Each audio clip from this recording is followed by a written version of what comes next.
Hello and welcome to think tax.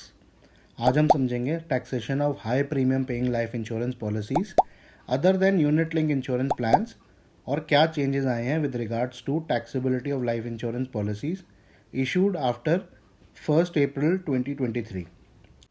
Clause 10D of Section 10 has been amended and Section 56 subsection 2 Clause 13 and Rule 11 UACA has been inserted with effect from 1st April 2024. Section 10 clause 10D में दो प्रोवाइज़ो substitute हो गए हैं।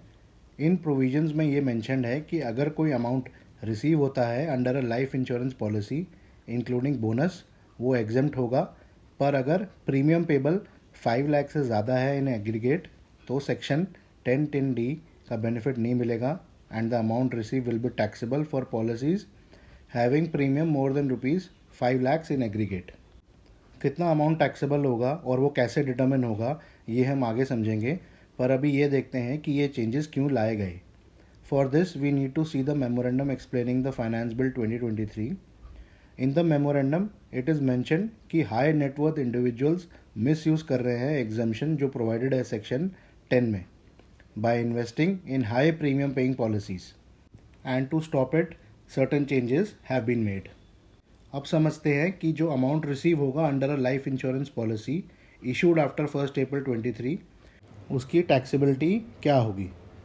For this section 56 subsection 2 clause 13 जो add हुआ है finance act 23 से, ये कहता है कि जो अमाउंट रिसीव होगा on maturity of the life insurance policy and which exceeds the premium जिसका आपने डिडक्शन क्लेम नहीं करा है under section 80C, that amount is taxable under section 56. For the purpose of computing this amount under section 56, rule 11 UACA insert हो गया है। ये rule explain करता है कि जो अमाउंट सेक्शन 56 में टैक्सेबल है वो डिटर्मिन कैसे हो। इस रूल में मेंशन्ड है कि जो अमाउंट फर्स्ट टाइम रिसीव होगा under the life insurance policy marked with letter A here, उसमें से हम रिड्यूस करेंगे B which is the total premium paid less amount which has been claimed as deduction under section 80C या फिर कोई और section. अगर सेकेंड ईयर में भी या सेकेंड टाइम आपको पॉलिसी से रिटर्न मिलता है then in that case formula mentioned है in para 2 which is C-D। इस केस में C is the total sum received second time.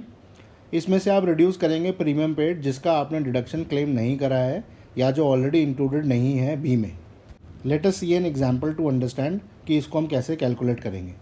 इस केस में date of purchasing policy 1 April 23 के बाद है विच इज़ 16 मई। टेन्योर है पॉलिसी का 10 ईयर्स और सम एश्योर्ड है 75 लाख्स। हर साल जो प्रीमियम पे करना है दैट इज़ 6.40 लाख्स। तो total premium over the period of 10 years हो जाएगा 64 लाख्स। 6.4 into 10 years. 80C के अंदर डिडक्शन लिए, answer is yes. Amount of deduction जो हर साल लेते आए हैं हम वो है 1.5 lakhs and the total comes to 15 lakhs.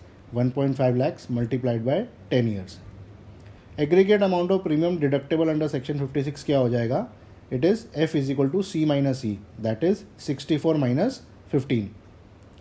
अब बात करते हैं कि ये पॉलिसी सेक्शन 10(10)D में टैक्सेबल है कि नहीं है।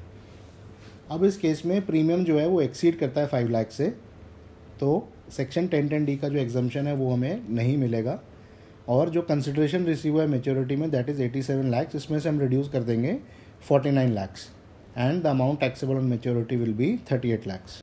इसी केस में अगर जो प्रीमियम है वो 5 लाख से लेस होता तो अमाउंट जो मेच्योरिटी में मिलेगा वो टैक्सेबल नहीं होता। जो सेकेंड प्रोवाइजर सब्स्टिट्यूट किया है उसमें ये मैंशनड है कि 5 लाख की जो लिमिट है वो अवेलेबल है for all policies. For example अगर SSC के पास एक से ज़्यादा पॉलिसी होती जो अप्रैल 23 के बाद परचेज करी होती then in that case 5 lakhs की limit is to be seen on aggregate basis for all the policies. I hope you will find this information useful and in case you have any questions then please mention in the comment box. Thank you.